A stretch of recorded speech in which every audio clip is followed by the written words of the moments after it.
Amigas y amigos, muy buenas tardes tengan ustedes. Los saluda con el afecto de siempre José Manuel Villalpando, aquí en una emisión más de su programa, La historia que quiero vivir, que está disponible a través de este canal de YouTube, valga la redundancia, el canal de YouTube de José Manuel Villalpando, todos los sábados a partir de las 5 de la tarde. A las 17 horas de los sábados se sube, está disponible este programa en dicho canal de YouTube, lo cual no obsta para que en cualquier momento, en cualquier día, cuando ustedes gusten y manden, puedan visitar este canal y encontrarán literalmente centenares de programas anteriores. Eso sí, el que corresponde a cada semana estará listo para que ustedes puedan verlo, escucharlo si gustan, todos los sábados a partir de las 5 de la tarde. Les reitero, amigas y amigos, como siempre lo hago, además de agradecer siempre su atención, el favor de su compañía, que estos programas no tienen ningún interés económico, no tienen ningún fin utilitario, no están monetizados, como se dice, sino que son por el simple gusto y la pasión de platicar de historia entre ustedes y yo. De eso se trata este programa y así vamos a continuar, y por ello les reitero que están a su disposición como siempre también las vías electrónicas que permiten comunicarnos, bien sea a mi correo villalpandohistoriador@gmail.com, a mi página de Facebook Villalpando la Historia, o también en los comentarios que permite este mismo canal de YouTube. Así que gracias, amigas y amigos, de veras aprecio muchísimo el que estemos juntos para platicar de historia, y si les parece bien, vamos a dar inicio al programa de hoy. Y en esta ocasión nos referiremos a una efeméride importante que supongo va a ser conmemorada de manera oficial, y ya me imagino en qué tonos también, porque el día 28 de febrero, pero del año de 1525, es decir, hace exactamente 500 años, medio milenio, 5 siglos, ese día 28 de febrero, pero de 1525, fue ahorcado, y con ello perdió la vida, por supuesto, el último tlatoani de Tenochtitlan, Cuauhtémoc. Es el día, pues, de la muerte de Cuauhtémoc, ocurrida hace 500 años, el día 28 de febrero, repito, de 1525. Esto ocurrió en un lugar que hoy podríamos identificar como Balancán, en las profundidades selváticas del hoy estado de Tabasco, y con él, con Cuauhtémoc, fueron también ahorcados, ajusticiados, como se decía entonces, los tlatoanis de Tacuba, Tetlepanquetzan y de Texcoco, Canoacoch. Los tres fueron ejecutados, ahorcados, por órdenes directas de Hernán Cortés, lo que va a levantar inclusive la molestia de sus propios acompañantes españoles, como del famosísimo cronista de la conquista, Bernal Díaz del Castillo, quien se quejó amargamente del mal efecto, de la mala impresión que tuvieron los propios españoles por esta orden dictada por Hernán Cortés de ahorcar a Cuauhtémoc y a sus dos compañeros. Esto es parte de una historia que hoy platicaremos, que tiene que ver quizás con las propias vicisitudes de la conquista, pero más que nada con los temores, inseguridades del propio Hernán Cortés, que habiendo sido ya el conquistador de México, el que venció en Tenochtitlan allá en el 1521, el que había derrotado a Cuauhtémoc, pues de pronto, como seguramente a los seres humanos nos acontece, a pesar de estas grandes alturas de triunfo que había obtenido, le entran las dudas, le entran las inseguridades, e intentó una nueva campaña hacia las Ibueras, lo que hoy sería Honduras, este país centroamericano. Y a ella arrastró, literalmente como una especie de prisioneros de honor, a Cuauhtémoc, a Tetlepanquetzan y a Canoacoch. Y allí los ejecutó en medio de esta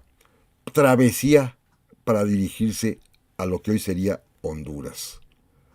Esta es la historia que platicaremos el día de hoy, por supuesto, porque se trata efectivamente de una efeméride importante, ya que es la muerte del último gran tlatoani de Tenochtitlan, el descendiente directo en línea desde Tenoch, pasando por Acamapistli, Huixilihui, Chimapopoca, Ixcoatl, Moctezuma, Ilhuicamina, Tizoc, Ahuizot, Axayacatl, Moctezuma Xocoyotzin, Cuitláhuac y Cuauhtémoc. Esta línea de tlatoanis terminó precisamente con Cuauhtémoc. Que por cierto, vale la pena hacer la aclaración de una vez, de que la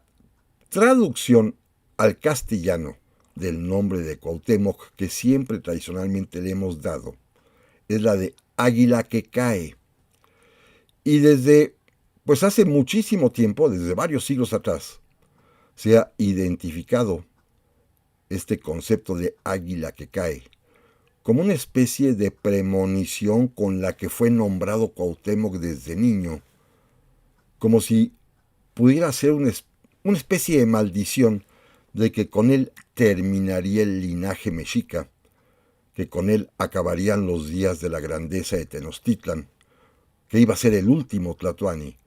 por el águila que cae. Y no, en realidad no, los estudios más modernos han demostrado que efectivamente fue nombrado Cuauhtémoc,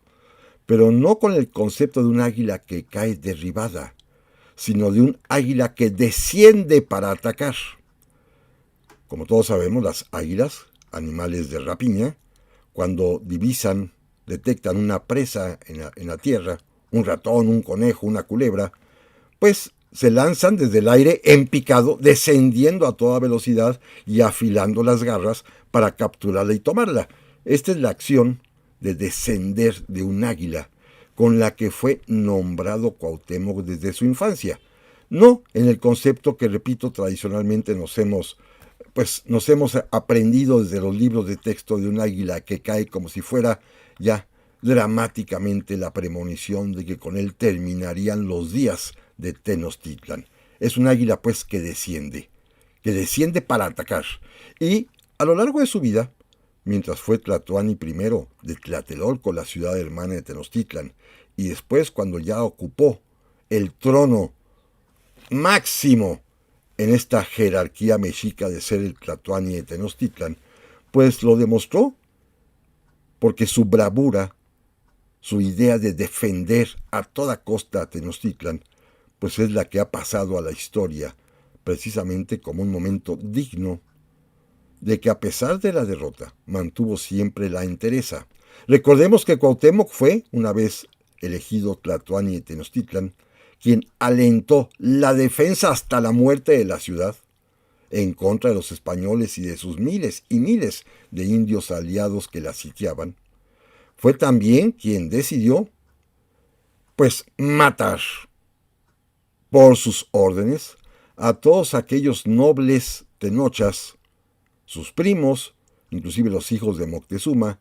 que abogaban por entrar en tratos con el conquistador para que no destruyera la ciudad y para que no hubiera matanza. Cuauhtémoc decidió aniquilarlos, eliminarlos de plano, para que no interfirieran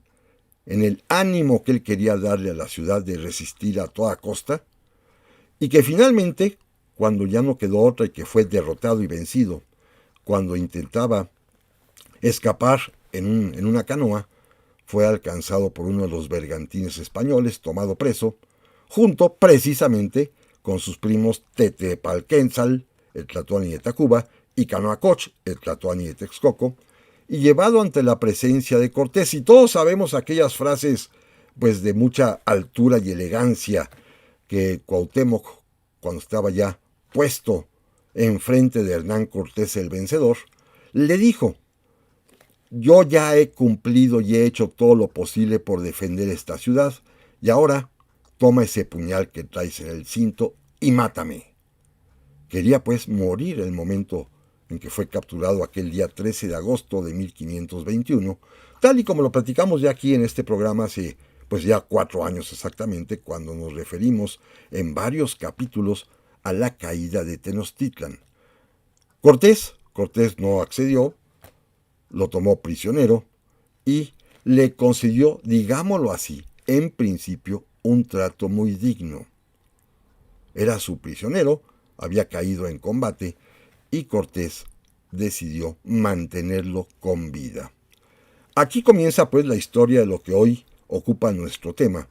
que es precisamente qué aconteció con Cuauhtémoc después de esos días terribles en que cayó vencido en el sitio de Tenochtitlan y que fue tomado prisionero por Hernán Cortés. Primero, hay que decir algo importante. La desolación, la devastación de Tenochtitlan después del sitio fue terrible. Según cuentan las crónicas, 7/8 partes de la ciudad habían quedado inhabitables por la destrucción, por todo el desastre que había y sobre todo por la cantidad de muertos que abundaban en las casas, en las calles, en todas partes, que era imposible pues ya vivir allí. Y la primera medida dictada por Cortés, a petición del propio Cuauhtémoc, una vez que se lo llevaron preso a Coyoacán, en donde Cortés tenía su cuartel y donde fue también alojado Cuauhtémoc, la primera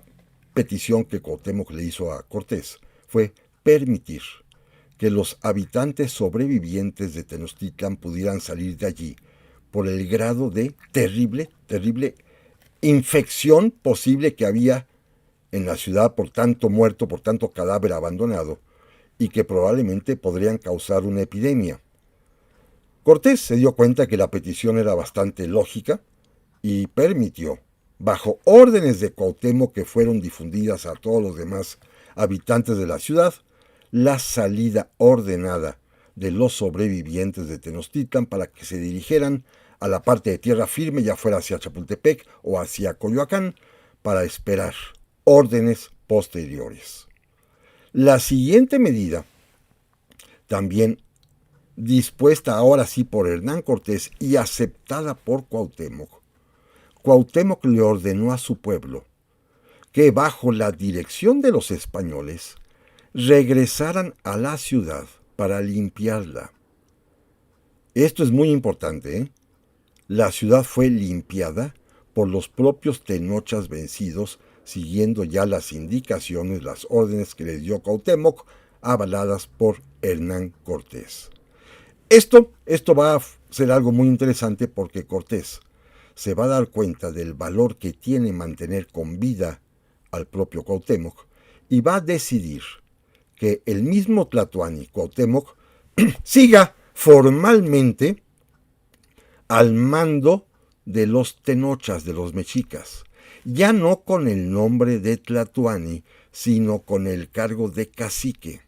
Así que designó al propio Cuauhtémoc cacique de Tenochtitlan, a sus parientes Tetlepalquetzan, cacique de Tacuba, y a Canoacoch, cacique de Texcoco. Es decir, los mantuvo al mando, aunque estaban prisioneros totalmente en cautiverio. Pero esto es una decisión política de Hernán Cortés muy interesante para conservar la paz, la armonía, en lo que el propio pueblo mexica, los habitantes de Tenochtitlan, bajo las órdenes que ya había dictado Cuauhtémoc, regresan a la ciudad a limpiarla. Porque, repito, era aquello una cosa tremenda de cadáveres regados por todas partes que estaban a punto de causar una epidemia mortal. Pero días después sucedió una cosa terrible y que todos conocemos gracias a que pues nuestra historia se ha ocupado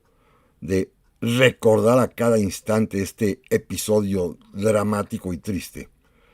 E inclusive hay hasta obras de arte que así lo resaltan, como una pintura muy famosa que se encuentra en el Museo Nacional de Arte, o bien en las propias placas que bordean el monumento a Cuauhtémoc, en donde está representado el famosísimo tormento al que fue sometido Cuauhtémoc, que consistió en quemarle los pies para, con ello, hacer que dijera dónde estaba escondido el tesoro azteca, el tesoro de los mexicas. Este es un episodio verdaderamente dramático, triste, terrible, del cual, al parecer, según las propias crónicas, Cortés tuvo que acceder a la petición de algunos de sus oficiales, particularmente los que venían representando al rey, Alderete y otros más, que exigieron a Cortés que atormentara, que torturara a Cuauhtémoc con este procedimiento verdaderamente ruin de quemarle los pies para que dijera dónde estaba escondido el tesoro. Sucedió que aquí lo que pues ocasionó todo esto fue la codicia de los españoles. Una vez que la ciudad quedó limpia, una vez que ya fue nuevamente visitada incluso por Cortés y sus soldados, los soldados iban con el ánimo de buscar y encontrar el famoso tesoro. Si ustedes recuerdan, en el año de 1520, durante el episodio conocido como la Noche Triste, en el antiguo palacio de Axayácatl, en donde estaba aposentado Cortés y los españoles, cuando se vieron obligados a abandonar, a huir de la ciudad en aquella terrible noche triste para ellos, la noche de la victoria, como se llama hoy en día, tomaron el oro que había por ahí disponible. Cuentan las crónicas que Moctezuma había ordenado que les proveyeran de oro, de joyas, y que se había llenado casi un cuarto completo en el palacio de Axayácatl, mismo que fue literalmente saqueado en el momento de la huida, porque todo español tomó lo que pudo para llevárselo. Y dicen que aún sobró una muy buena cantidad. Se había separado el oro, que correspondía al rey, que según las leyes españolas era la quinta parte, es decir, el 20%. Se había también ya separado el oro que correspondía a Cortés, que también según las leyes le tocaba otra quinta parte, y el resto era para dividirse entre toda la hueste conquistadora española, pero como había que huir precipitadamente, tomaron lo que pudieron y salieron en la famosa Noche Triste, y como sabemos muchos de ellos van a morir, ahogados porque el peso del oro que llevaban cargando cada uno, y con tal de no soltarlo, prefirieron tenerlo agarrado en sus brazos y hundirse con él y ahogarse, que perder el oro. Los que se liberaron de él, los que lo arrojaron, lo aventaron para poder correr con más velocidad y soltura, son los que salvaron la vida. Pero, al año siguiente, después de la caída de Tenochtitlan, cuando ya fue posible regresar a la ciudad, los españoles volvieron para buscar el oro, dónde había quedado el oro, y ya no encontraron nada. Y como parte del convenio que había entre los soldados españoles, que son soldados en el sentido literario de la palabra, no están reclutados, son todos ellos voluntarios que vienen a cambio de una paga o prestación que consistía precisamente en la repartición del oro, del botín de guerra. Pues buscaron y solamente encontraron por ahí algunas cuantas piezas de oro. Cortés ordenó que se repartiera, pero además se repartió según una escala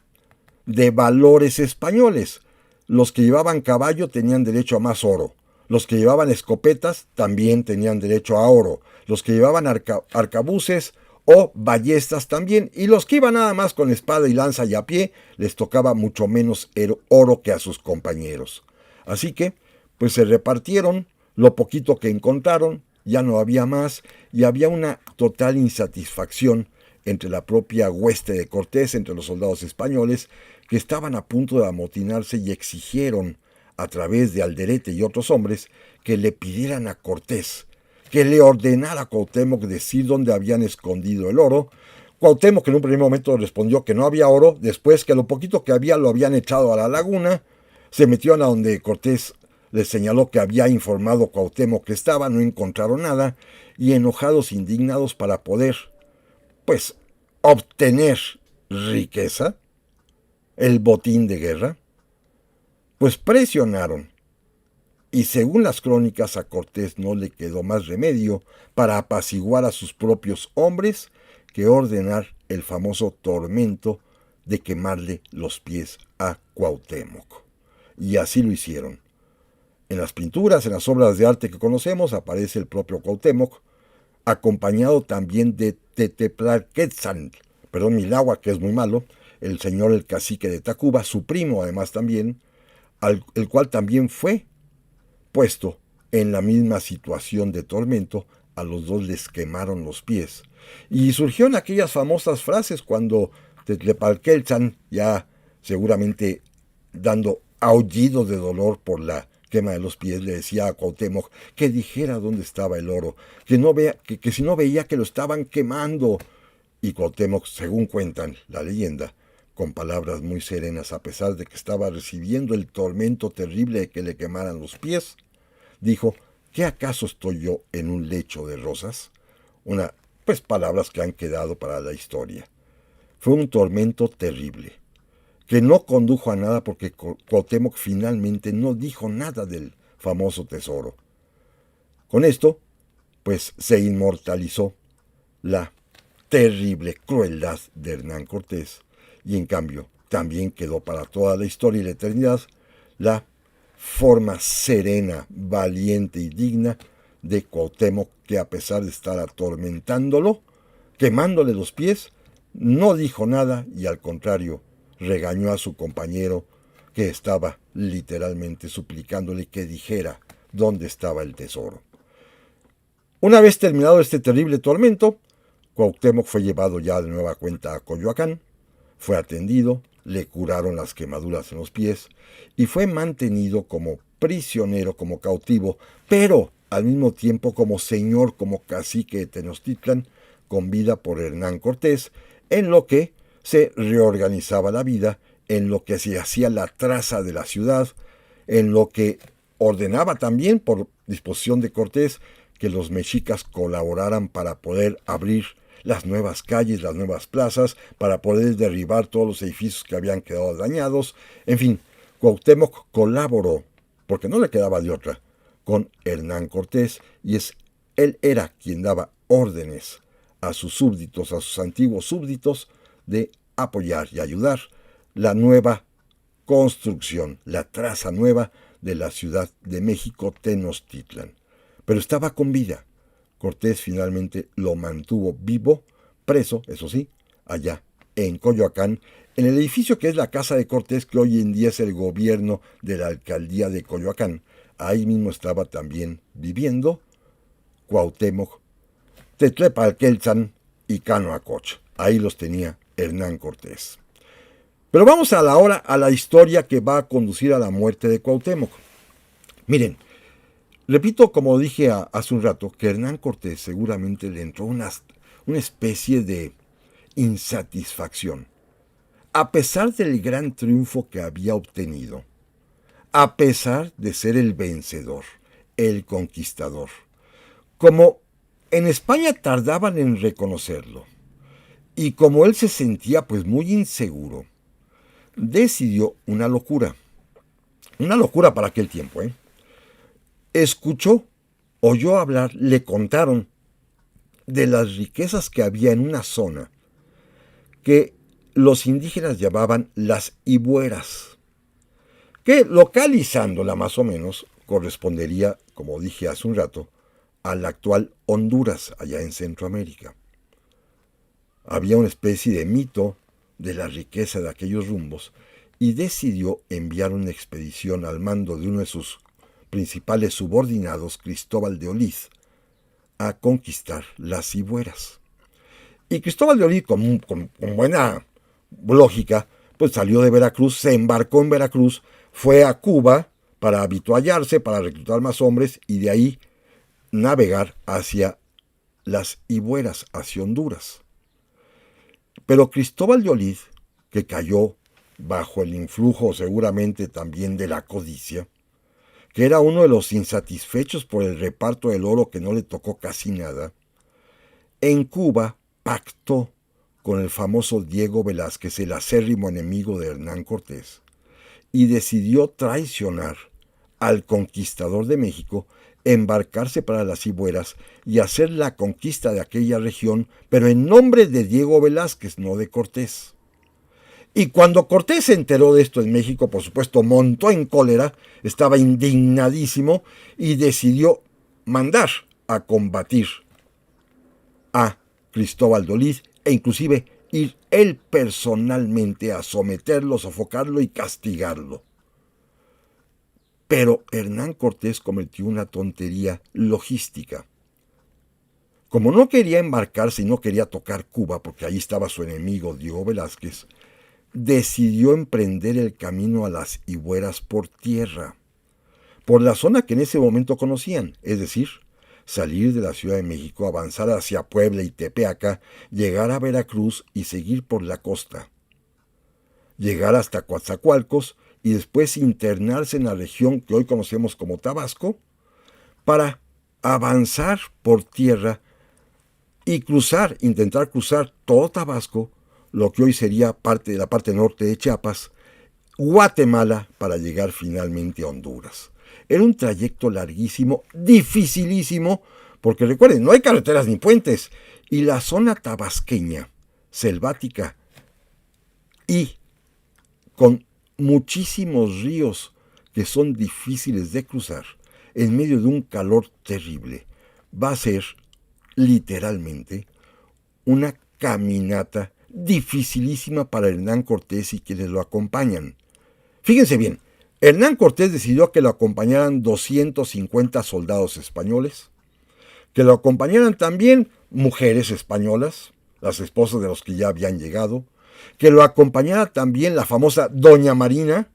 la intérprete, pero necesitaba indios, tanto para trabajar como para servir de huestes de soldados. Todos recordamos que Cortés fue muy hábil en la conquista porque logró unir a él a todas aquellas naciones, aquellas etnias molestas con Tenochtitlan, a los tlaxcaltecas, a los huejotzingas, a los chalcas,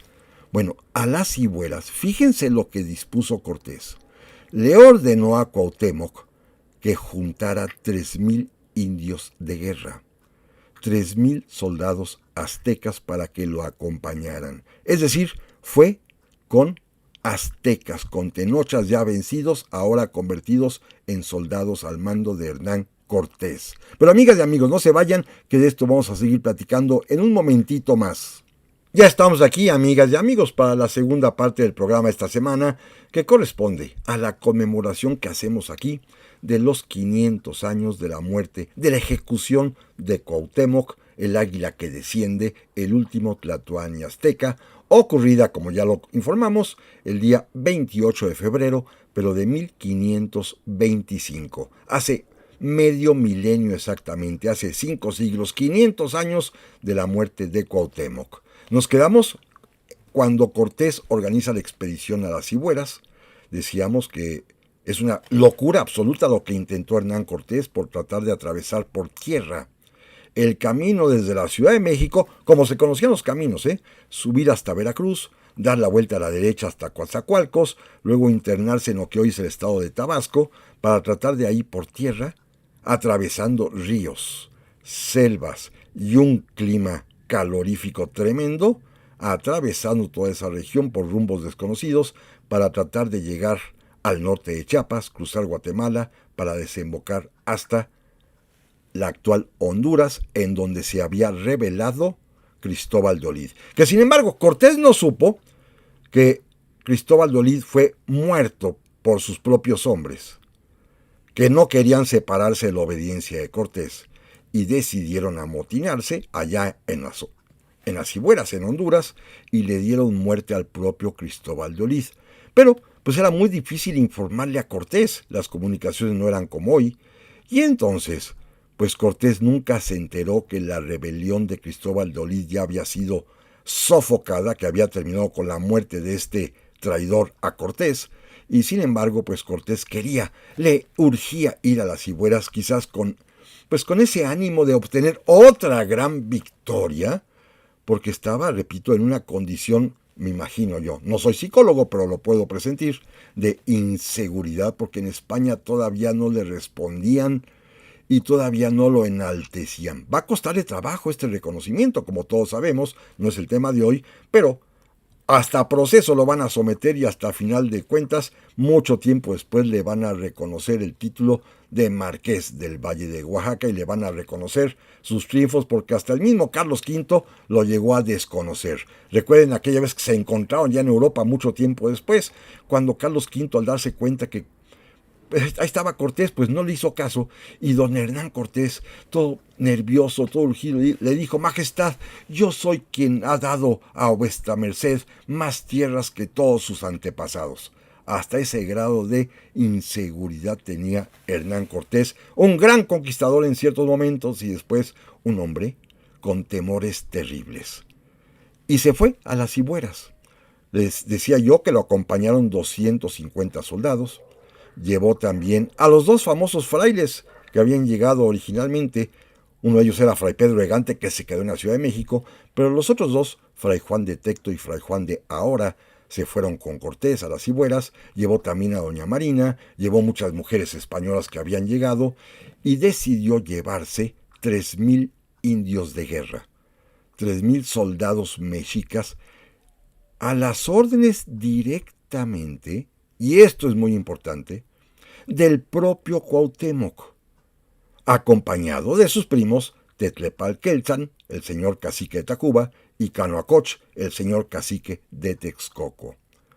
Así que decidió recurrir a Cuauhtémoc para que Cuauhtémoc proporcionara los soldados aztecas. Cortés resolvió llevar mexicas, aztecas, 3,000 de ellos como fuerza de combate para conquistar las Ibueras, Honduras. Esto es lo más extraño del mundo, ¿eh? ¿Cómo confió en los antiguos derrotados? ¿O estaba seguro ya de la lealtad de Cuauhtémoc y de los tenochas? No lo sé, no lo podemos asegurar. Lo único que sí sabemos es que en el camino, una vez que dejaron Coatzacoalcos y se internaron en Tabasco, zona que ya conocían ellos porque recuerden que en Tabasco habían desembarcado, habían derrotado allí al cacique Tabasco. Ahí fue donde le dieron a doña Marina, que quiso regresar a aquellas tierras seguramente, pero una vez al internarse ya tierra dentro de Tabasco, en plena selva, cruzando el río Grijalva, el río Sumacinta y todos los muchísimos ríos que atraviesan esa zona, en medio de la selva y del calor terrible, uno de los señores aztecas, llamado Mexicalcingo, que después lo bautizaron y se llamó Cristóbal, le fue a decir a Hernán Cortés que Cuauhtémoc, que Tetlepalqueltzan y que Coanacoch, los tres, estaban conspirando para alzarse y matarlo, ya que llevaban 3,000 indios aztecas a sus órdenes, que lo iban a traicionar, que Cuauhtémoc pretendía rebelarse, que la intentona era acabar con Hernán Cortés para regresar a la Ciudad de México y arrojar definitivamente a los españoles. No sabemos si esto es cierto o no. Esto es lo que argumentó Hernán Cortés en sus cartas de relación. Esto es lo que dijeron todos los cronistas españoles que oyeron decir de Hernán Cortés, que con esto justificó, según él, el interrogar a Cuauhtémoc, interrogar a Tetlepalqueltzan, interrogar a Canoacoch, escuchar sus versiones. Y según Cortés, según Hernán Cortés y sus más leales seguidores, como López de Gómara y algunos otros cronistas, Cuauhtémoc le confesó que en efecto iba a rebelarse. Pero ya que lo habían descubierto, sabía perfectamente bien que lo iban a matar, que el castigo por esta intentona, por esta conspiración, iba a ser la muerte, y según eso, Cuauhtémoc la volvió a enfrentar con toda dignidad. Repito, no sabemos qué tan cierta sea esta versión porque es únicamente la versión de Cortés y sus principales seguidores. Esto de que se iban a rebelar, de que habían conspirado, solo lo dicen, repito, Cortés y sus historiadores parciales. Otros, como Bernal de Díaz del Castillo y algunos otros más, no se atrevieron a decirlo, al contrario, criticaron la solución que dictó Cortés de ahorcar a los 3 caciques, a los 3 primos encabezados por Cuauhtémoc. No sabemos cuál sea la verdad, pero no deja de ser literalmente pues un asesinato, porque no hubo un juicio como tal, no hubo ningún tipo de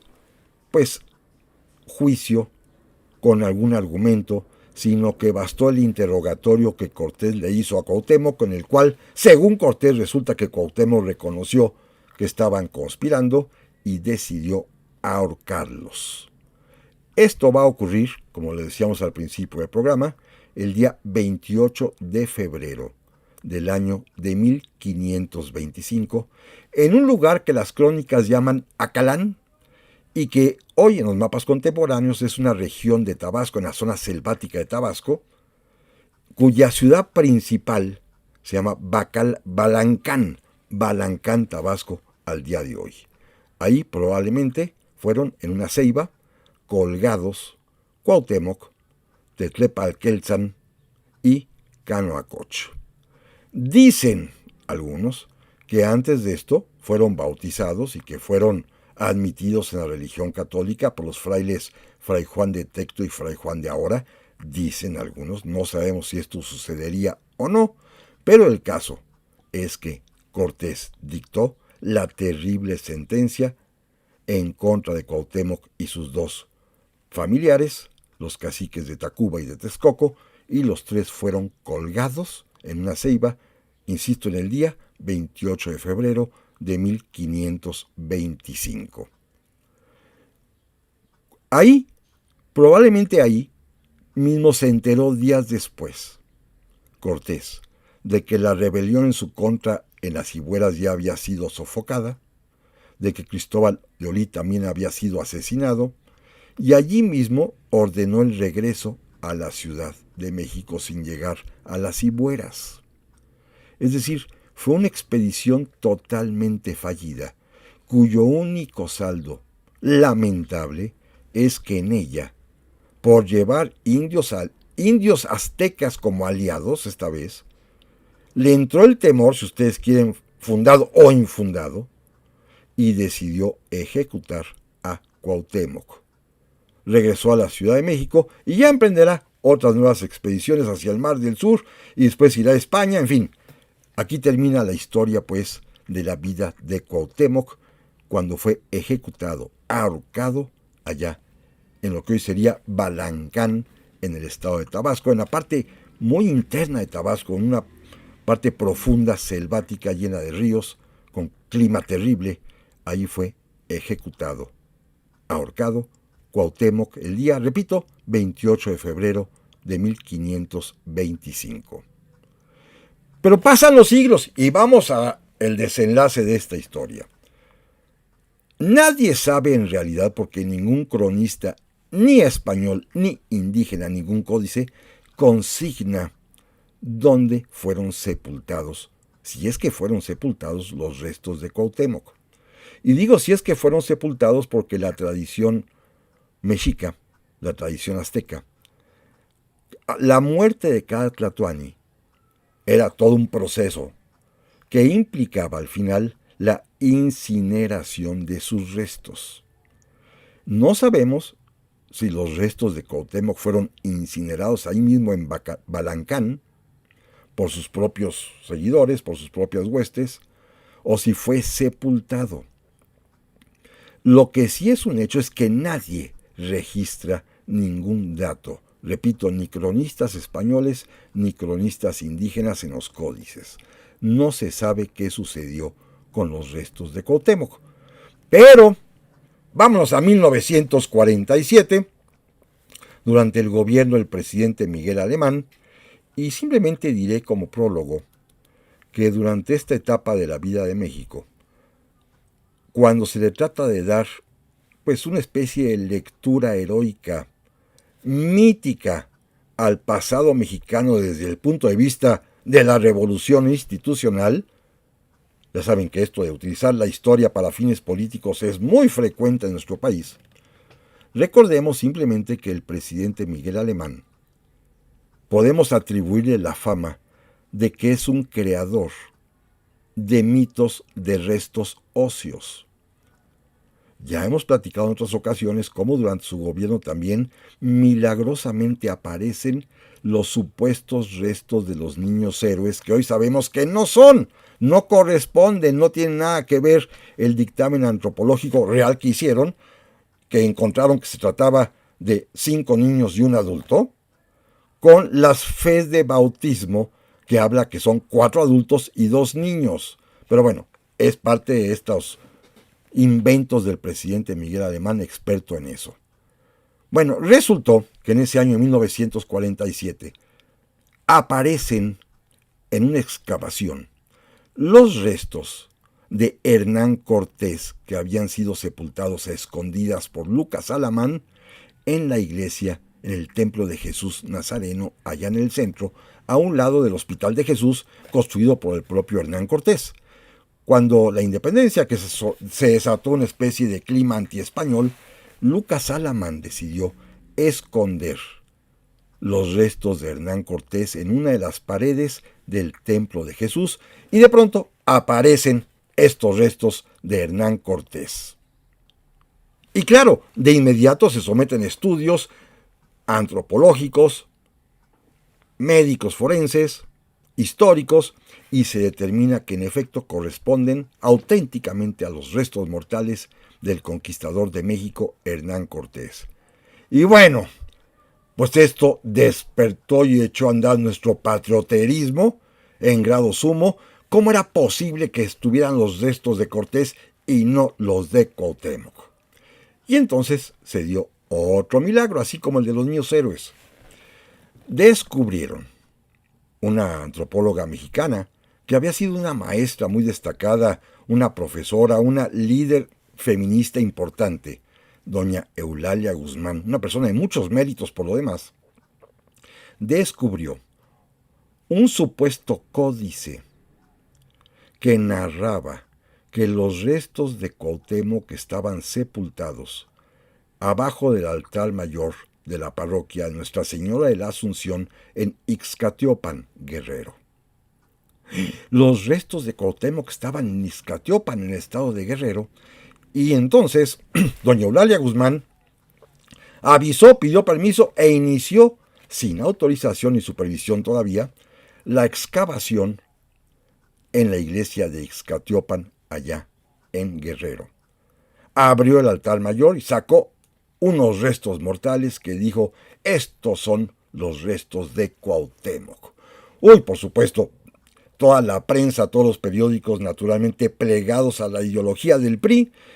inmediatamente resaltaron este hecho milagroso, un descubrimiento científico, antropológico, arqueológico de doña Eulalia Guzmán, que encontró los restos de Cuauhtémoc. Ya están los restos de Cuauhtémoc, que inclusive personajes de la talla como Diego Rivera corrió inmediatamente a Ixcatiopan, armó una especie de mesa, pintó un cuerpo humano y en él colocó los diversos restos. Sobraron muchos, hay una fotografía en la que se ve que sobran muchos restos, pero él arma un esqueleto y llega inclusive a determinar que Cuauhtémoc medía 1,75 de estatura, por lo tanto era más alto que Hernán Cortés. Bueno, esta es la fiebre que se desata.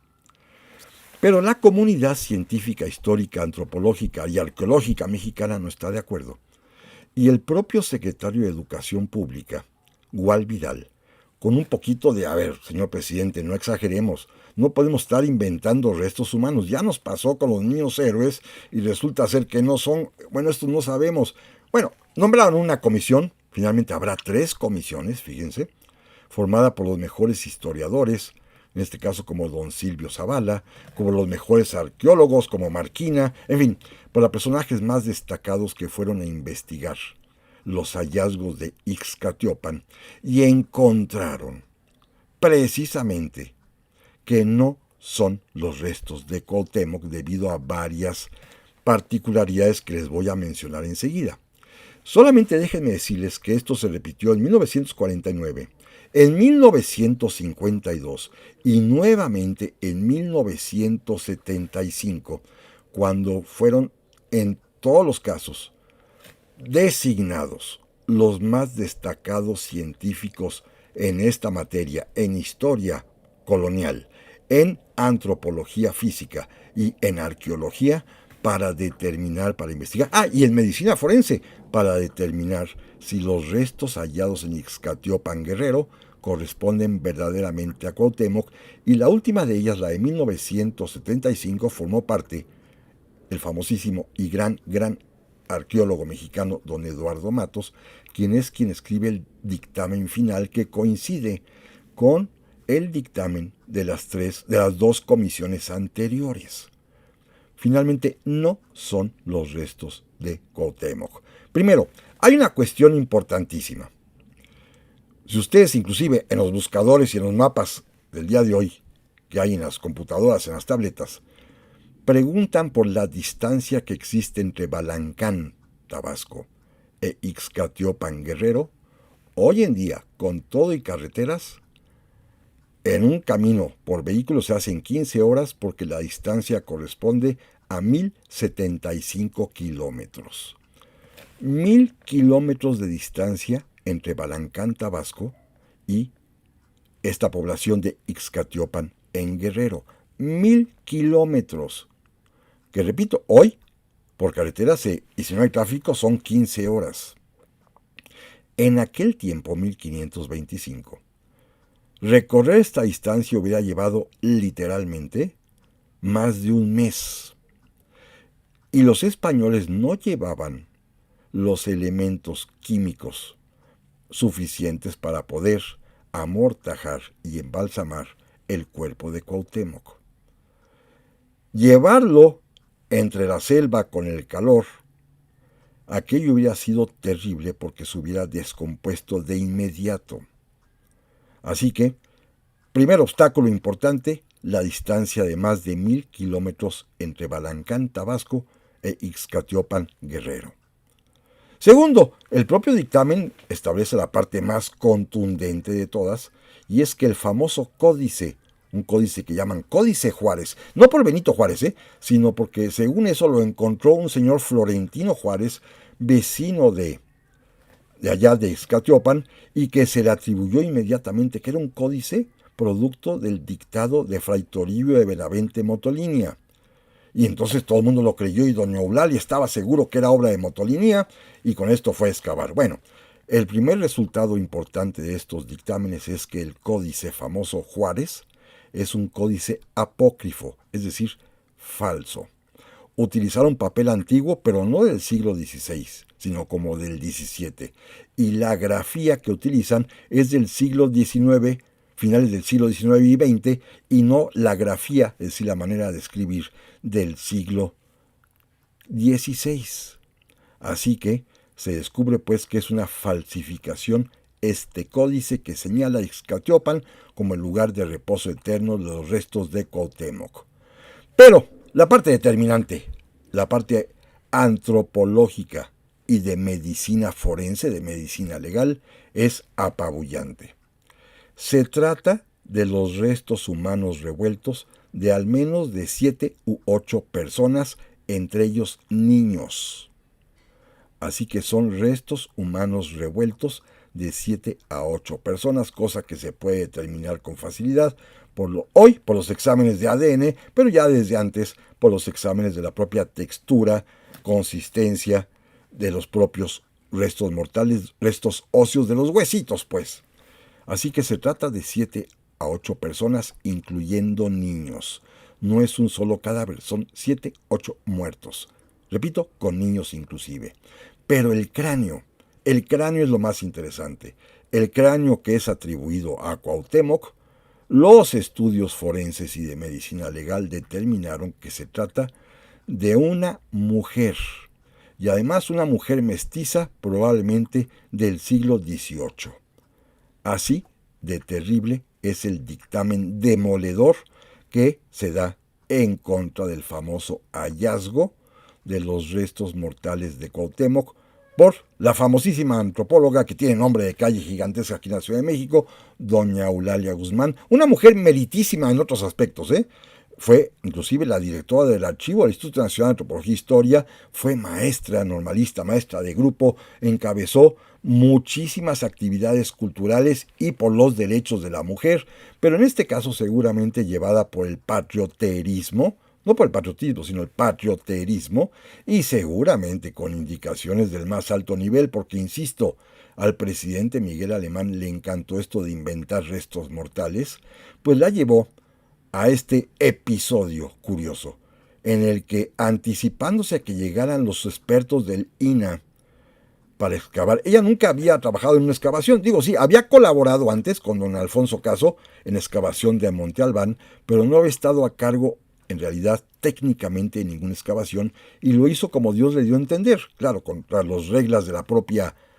arte de la arqueología, pero finalmente encontró restos humanos y de inmediato declaró que eran los de Cuauhtémoc. No se esperó a una confirmación, a un estudio serio, como se hicieron 3 veces después, porque primero doña Eulalia no estuvo conforme con el primer estudio, después el gobernador de Guerrero tampoco estuvo de acuerdo, total, todo el mundo estaba interesado en que se declarara que sí eran.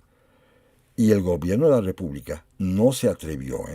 no se atrevió. A diferencia de los restos famosos de los niños héroes, que también son una falsificación, donde sí hay declaración oficial, en el caso de los restos de Cuauhtémoc, el gobierno de México, ni del presidente Miguel Alemán, ni años después del presidente Echeverría, nadie se atrevió a afirmar, a asegurar que se trataba de los restos de Cuauhtémoc.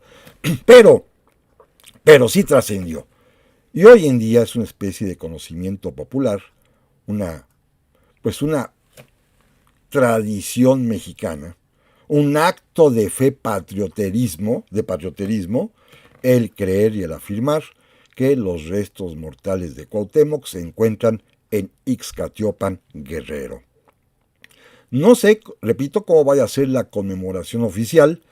no sé si vayan a ir directamente las autoridades más altas del país a Ixcatiopan, no sé si van a hacer guardia de honor en estos lugares, pero bueno, es parte de esta cultura mexicana de exaltar,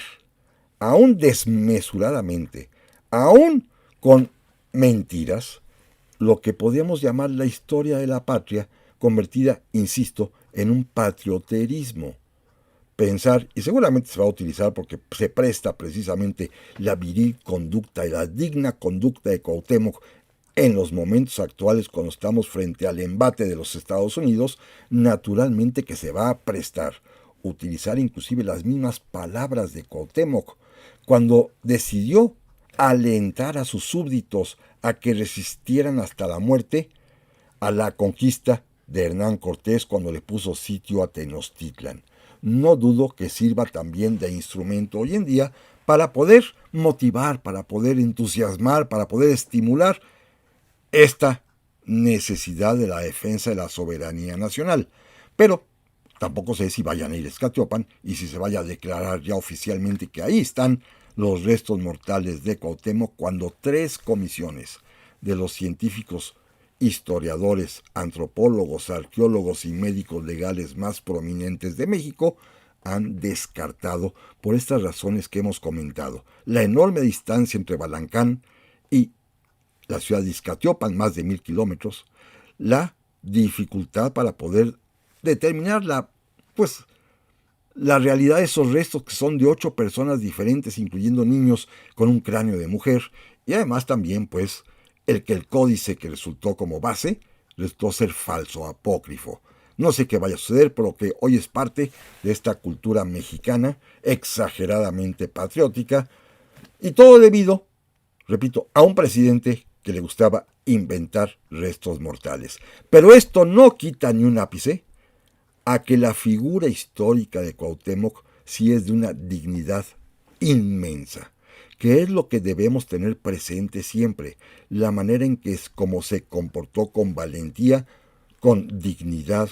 con serenidad, aún en los momentos más terribles, como cuando fue sometido a tormento y le quemaron los pies. Un personaje indudablemente importantísimo de la historia de México, destacadísimo, que vale la pena estudiar y que, más allá de los mitos, repito, es un hombre, Cuauhtémoc, de estos que podemos estar orgullosos los mexicanos.